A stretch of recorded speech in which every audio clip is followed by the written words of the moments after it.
ফরিদপুরের চর ভদ্রাসন উপজেলা সদর ইউনিয়নের হিন্দু বালিয়াডাঙ্গি গ্রামের রাষ্ট্রীয় মর্যাদায় শায়িত হলেন বীর মুক্তিযোদ্ধা আব্দুস সামাদ মাস্টার। ইন্না লিল্লাহি ওয়া ইন্না ইলাইহি রাজিউন। ফরিদপুর জেলা প্রতিনিধি সাজ্জাদ হোসেন সাজুর পাঠানো ভিডিও ও তথ্যচিত্রে থাকছে বিস্তারিত। শুক্রবার সকাল 7টায় তার নিজ বাড়িতে ইন্তেকাল করেন। মৃত্যুকালে তার বয়স হয়েছিল 75 বছর।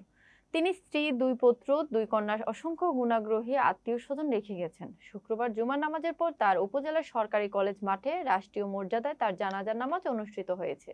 জানাজার নামাজে তার নিকট আত্মীয় স্বজন, বিভিন্ন সামাজিক রাজনৈতিক, চর ভদ্রাসন সদর বাজারের ব্যবসায়ী ও গ্রামবাসী সহ আশেপাশের এলাকা থেকে আসা মুক্তিযোদ্ধারা অংশগ্রহণ করেন।